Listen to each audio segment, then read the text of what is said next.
Vivo company ఇండియాలో కొత్త phone launch చేసింది. దాని పేరే వివో T3 Ultra అండ్ ఇది వివో కంపెనీ నుంచి వచ్చే ఆన్లైన్ ఎక్స్క్లూజివ్ ఫోన్. లైక్ మీరు రెగ్యులర్ వివో స్టోర్కి వెళ్ళి ఇది కొనలేరు. మీరు ఇది కొనాలంటే ఆన్లైన్లోనే ఆర్డర్ చేసుకోవాలి. అండ్ ఇది మీకు వివో వెబ్సైట్లో దొరుకుతుంది అండ్ ఫ్లిప్కార్ట్లో కూడా అమ్ముతున్నారు. అండ్ దీని స్టార్టింగ్ ప్రైస్ వచ్చేసి 32,000 రూపీస్ బేస్ వేరియంట్.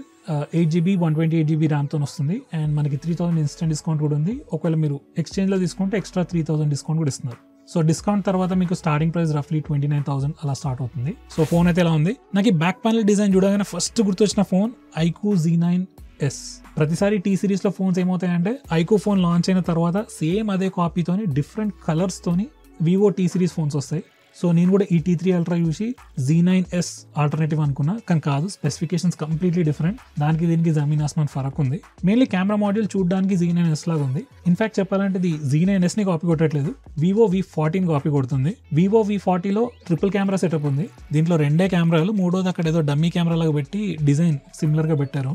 ఎనివే చూడడానికి అయితే బాగానే ఉంది. మనకి ఫ్రంట్ లో కర్వ్డ్ AMOLED డిస్ప్లే ఇస్తున్నారు అండ్ ఫోన్ స్లీక్ గా ఉంది, స్లిమ్ గా ఉంది. So phone design and build బాగుంది అండ్ చూడడానికి చాలా ప్రీమియం గా ఉంటుంది. ఈ ఫోన్ లో మనకి IP68 water and dust resistance ఇస్తున్నారు. అండ్ మీరు ప్రోమోస్ లో చూసినట్టయితే ఫోన్ ని పట్టుకొని స్విమ్మింగ్ పూల్ లో దూకుతున్నారు, అండర్ వాటర్ వీడియో రికార్డ్ చేస్తున్నారు, ఫొటోస్ తీస్తున్నారు, అలా చూపిస్తున్నారు. అలా చేయొచ్చు, కాకపోతే ఫోన్ కొన్న కొత్తలో చేయొచ్చు అంతే. మీరు ఒక బ్రాండ్ న్యూ ఫోన్ తీసుకున్నారు అనుకోండి, ఆ ఫోన్ కంప్లీట్ గా సీల్డ్ అయి ఉంటుంది. లైక్ మీరు వాటర్ లో పెట్టినా ఏం కాదు. కాకపోతే మీరు ఒక వారం వాడినా, 10 రోజులు, 20 రోజులు, నెల, 2 నెలల తర్వాత ఏమవుతుందంటే మనం ఫోన్ అక్కడిక్కడ పడేస్తూ ఉంటాం, అక్కడిక్కడ బంప్స్ తగులుతూ ఉంటాయి, యాక్సిడెంట్గా కింద పడుతుంది. అప్పుడు ఏమవుతుందంటే చిన్న చిన్న గ్యాప్స్ క్రియేట్ అవుతాయి. దీనివల్ల మీకు ఏమవుతుందంటే మీరు వాటర్లో పెట్టినప్పుడు డైరెక్ట్ వాటర్ లోపలికి వెళ్ళిపోతాయి. సో ఈ IP68 ఏంటంటే మార్కెటింగ్ అని చెప్పలేము, IP68 పనిచేస్తుంది, అంత ఈజీగా వాటర్ పోవు. కానీ 100% ఏం గ్యారంటీ లేదు. మీరు ఫోన్ వాడుతున్న కొద్దీ వేర్ అండ్ టైర్ వల్ల వాటర్ డ్యామేజ్ అయ్యే ఛాన్సెస్ ఉన్నాయి. సో మీరైతే ఫోన్ని డైరెక్ట్గా వాటర్లో పెట్టకండి, వారంటీ అయితే క్లెయిమ్ చేసుకోలేరు, ఖచ్చితంగా ఫోన్ వేస్ట్ అవుతుంది. ఎనివే నెక్స్ట్ వచ్చేసి ప్రాసెసర్ గురించి మాట్లాడుతున్నారు వీళ్ళు. దీంట్లో MediaTek Dimensity 9200+ ప్రాసెసర్ ఇస్తున్నారు. మంచి ప్రాసెసరే. ఈ ప్రైస్ సెగ్మెంట్లో ఉన్న చాలా ఫోన్స్తో కంపేర్ చేస్తే వెరీ గుడ్ ప్రాసెసర్. ఇన్ఫాక్ట్ చెప్పాలంటే నార్మల్గా వివో ఫోన్స్లో, వివో ఫోన్స్ ఆఫ్లైన్లో అమ్మే ఫోన్స్లో ప్రాసెసర్ ఎప్పుడు ఎంట్రీ లెవెల్ ప్రాసెసర్లు ఇస్తారు ఈ ప్రైస్ సెగ్మెంట్లో కూడా. కానీ ఈ ఫోన్లో మంచిగానే ఇచ్చారు. ఆన్లైన్ ఎక్స్క్లూజివ్ ఫోన్ కాబట్టి మంచి ప్రాసెసర్ ఇచ్చారు. ఇది గేమింగ్కి బెస్ట్ అని నేను చెప్పను, కాకపోతే నేను గేమ్స్ ఆడను, కాకపోతే నాకు హై పర్ఫార్మెన్స్ ఫోన్ కావాలనుకునే వాళ్ళకి ఎలాంటి ప్రాబ్లం ఉండదు, పర్ఫార్మెన్స్ చాలా బాగుంటుంది. మరి గేమ్స్ ఆడాలంటే ఎలా అంటే గేమ్స్ ఆడుకోవచ్చు, కాకపోతే మీకు నిజంగానే గేమింగ్ మీద ఇంట్రెస్ట్ ఉంది, నేను ఫ్రీక్వెంట్గా గేమ్స్ ఆడతాను, PUBG, BGMI, Genshin Impact ఇలాంటి గేమ్స్ ఎక్కువగా ఆడతాను అనుకుంటే స్నాప్డ్రాగన్ బేస్డ్ ప్రాసెసర్ తీసుకుంటే బెటర్. దాంట్లో ఆప్టిమైజేషన్ బాగుంటుంది. ఎనివే ప్రాసెసర్ అయితే మంచిదే ఇచ్చారు, హై పర్ఫార్మెన్స్ ప్రాసెసర్. ఇంకోటి ఏంటంటే దీంట్లో వీళ్ళు డెడికేటెడ్ చిప్ ఏమి ఇవ్వలేదు. మీరు iQOO Neo 9 Pro తీసుకుంటే దాంట్లో మనకి డెడికేటెడ్ Q1 చిప్ ఇస్తారు. దాంతో ఏమవుతుందంటే మీరు గేమ్స్ ఆడేటప్పుడు CPU, GPU మీద ప్రెషర్ పడకుండా ఫ్రేమ్ రేట్ ఇంక్రీజ్ చేస్తుంది.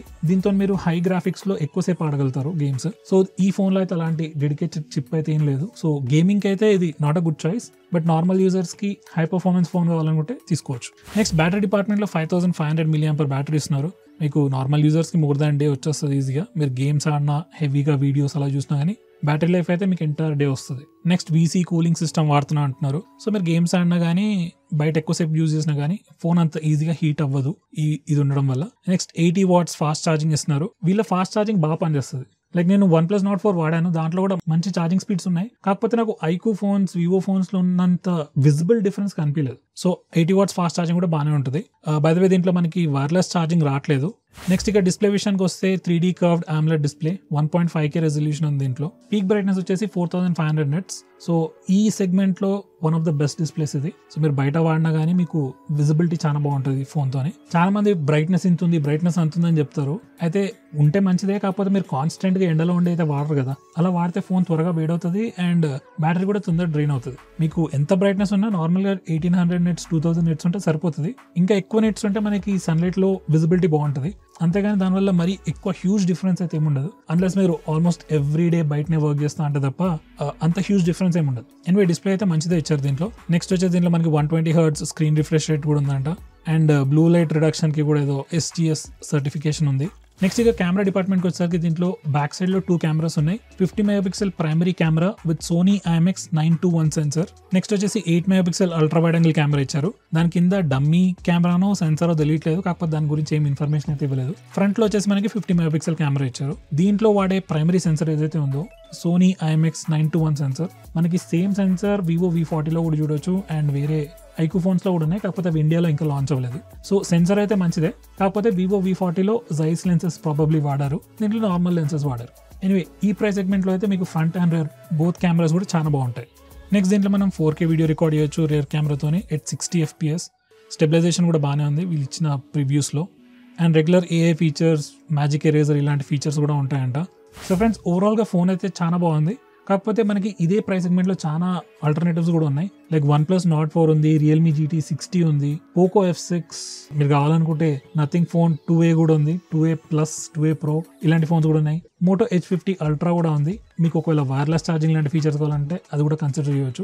అండ్ ఫైనలీ మీకు హార్డ్ కోర్ గేమింగ్ ఫోన్ కావాలంటే iQOO Neo 9 Pro కూడా ఉంది. సో ఇలా చాలా ఆప్షన్స్ ఉన్నాయి. కానీ ఇవన్నిట్లో కన్నా గుడ్ పర్ఫార్మింగ్ ఫోన్ కావాలి, అలాగే కెమెరాస్ ద బెస్ట్ కావాలి అనుకుంటే మీరు ఈ ఫోన్ని తప్పకుండా కన్సిడర్ చేయవచ్చు. సో ఫ్రెండ్స్ మీరు ఈ ఫోన్ గురించి ఏమనుకుంటున్నారో వీడియో కింద కమెంట్ చేసి చెప్పండి. అండ్ ఇలాంటి వీడియో నేను ఫస్ట్ టైం చేస్తున్నాను, వేరే ఫోన్స్కి కూడా చేయాలా, ఏ ఫోన్కి చేయాలో చెప్పండి, లేకపోతే ఇలాంటివి అస్సలు చేయొద్దంటే కూడా వీడియో కింద కమెంట్ చేసి చెప్పండి. So friends that's it for this video.